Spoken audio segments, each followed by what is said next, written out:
નમસ્કાર દર્શક મિત્રો, @ ગુજરાતમાં આપનું સ્વાગત છે। ગુજરાતમાં હાલ તો જાણે કે ચોમાસાએ દસ્તક દઈ દીધી હોય તેવું લાગી રહ્યું છે, કારણ કે ચોમાસું સત્તાવાર રીતે બેસે તેની પહેલા જ વરસાદનું આગમન થઈ ગયું છે। ચોમાસાના વિધિવત એન્ટ્રી પહેલા જ રાજ્યમાં મેઘમહેર થતા ગરમીથી રાહત મળી છે અને હવે ગુજરાતમાં આગામી 24 કલાકમાં સત્તાવાર રીતે ચોમાસું બેસી જશે, એટલે કે 24 કલાકમાં ગુજરાતમાં ચોમાસું દસ્તક આપશે। તો આની સાથે જ આજે 21 જિલ્લામાં વીજળીના કડાકા ભડાકા સાથે વરસાદની પણ આગાહી કરવામાં આવી છે। તો આની સાથે જ વાવાઝોડા જેવા પવન પણ ફૂંકાશે તેવી આગાહી હવામાન વિભાગ દ્વારા વ્યક્ત કરવામાં આવી છે।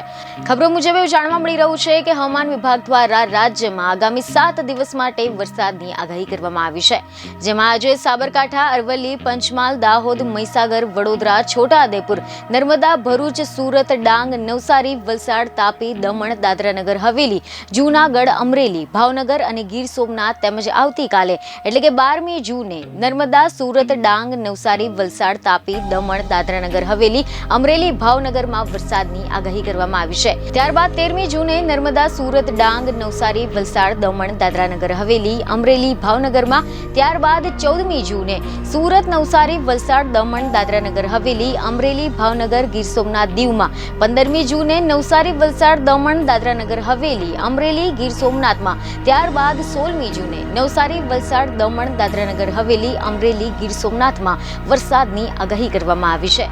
બીજની ખબરો સાથે ફરી મળીશું। ધન્યવાદ।